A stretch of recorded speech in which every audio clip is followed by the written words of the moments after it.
في صباح يوم مشرق، قرر الطفل سامي مع والده الذهاب إلى معرض الكتاب الذي أقيم في مدينة الرياض.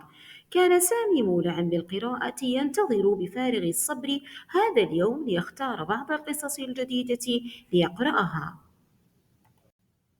في صباح يوم عندما وصل سامي إلى المعرض، كان بيده 49 ريالا ادخرها خصيصا لهذا اليوم.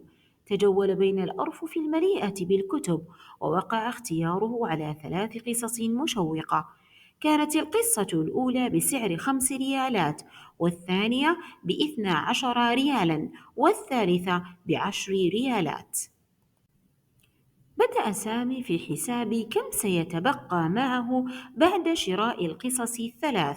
قال في نفسه: لو اشتريت القصص ال3 سأدفع 27 ريالا، فيتبقى لي 22 ريالا.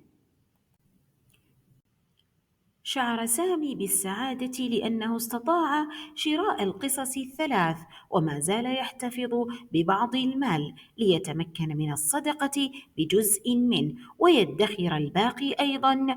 كان ذلك اليوم مليئا بالمغامرات والحسابات البسيطة التي علمته كيف يدير أمواله بحكمة.